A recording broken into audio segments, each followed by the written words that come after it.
Hey guys, JamesMCD Reviews here, and hey look! I have a cleaner looking setup and the suitcase with the pile of blankets is gone. This looks so much better.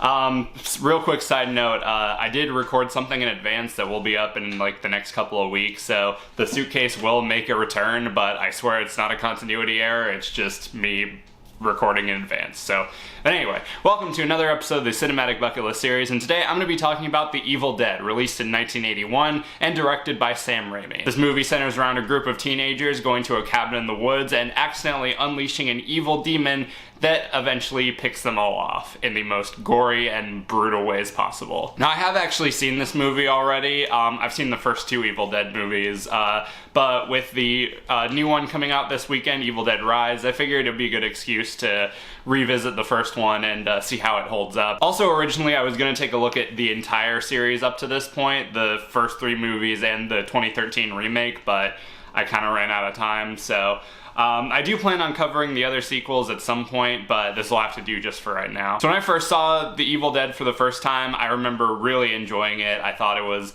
very bloody, very like campy in all the best ways, and just a ton of fun. And after rewatching the original again, it still holds up. It's still a shit ton of fun. I appreciate that it doesn't really waste a whole bunch of time with story. I know that sounds kind of weird to say, because I mean, well, you go to a movie and you want an engaging story with engaging characters, but I mean, that's kind of like, it's kind of like saying you are going into a Saw movie expecting a deep story with like engaging characters. Like, the story in this movie is very simple and the characters in this movie are very simple, but that's not what you came here for. You came for, you know, the campy, like, gore and the blood and the scares and the really impressive looking practical effects and Sam Raimi's, like, distinctive style, and all of those are just absolutely fantastic in this movie. I love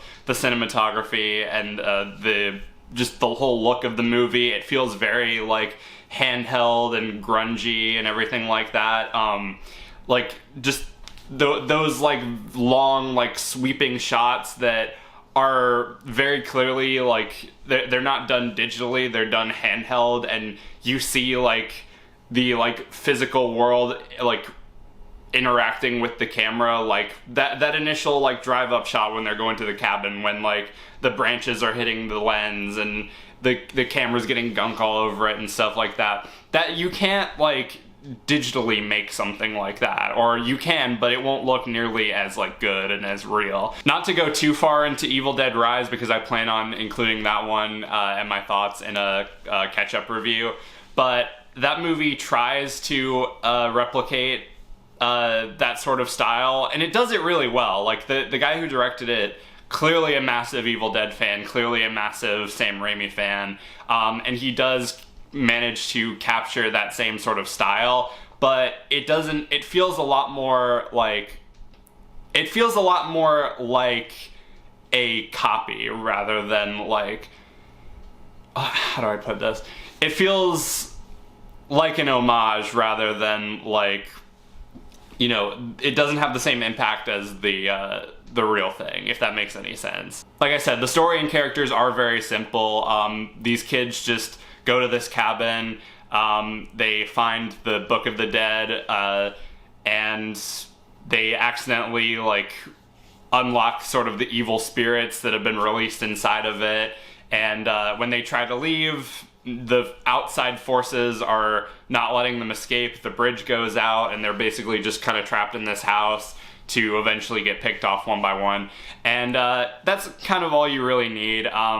It is kind of funny considering like how Ash, played by Bruce Campbell, became so much of the focal point of the rest of the series, that when you see him in this movie, not only is he very much a background character, but he's also kind of like a bitch and like a fraidy cat through most of the movie until everyone else gets possessed and he kind of has to take up the hero role. Like, I found that kind of interesting and a bit refreshing to sort of see those, I guess, humble origins, if you want to put it like that. But like I said at the beginning, the one thing that you come to an Evil Dead movie for is the blood and the gore, and with this movie being the first and the one that sort of defined that sort of style, it is really impressive how well the effects and everything holds up. Like, there's some really, like, cool looking like stop motion effects. There's some really inventive and like gushy looking like kills.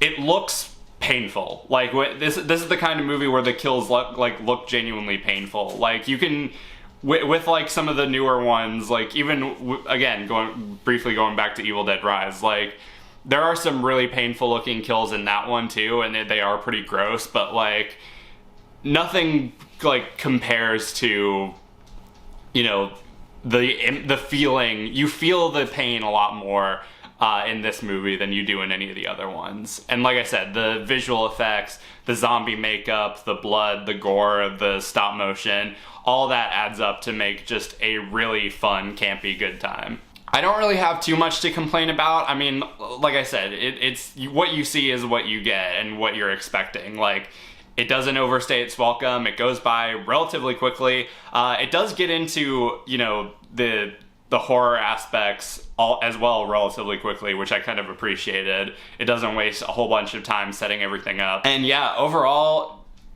really, really solid. And I'm excited to eventually revisit the other sequels and hopefully check out the remake. So, but yeah, I thoroughly enjoyed this movie. Again, I'd highly recommend you guys check it out if you haven't already. I'm sure if you plan on seeing the new one, then you've probably seen all the other ones already, but go rewatch it again, and if I had to give it a ranking, I'd probably give it a 4 out of 5. But anyway, that does it for this video. Let me know down in the comments what you thought of the original Evil Dead. How does it hold up after all this time? Are you planning on seeing the new one? And how would you rank all the other Evil Dead movies? Let me know all that stuff down below. I've got more videos coming very soon, but until next time, be sure to like, subscribe, ring the notification bell so you can stay up to date on when I'm posting. Follow me on all my social media, subscribe to my main channel. Everything you need to know will be in the description. Thank you guys for watching, and I'll see you later.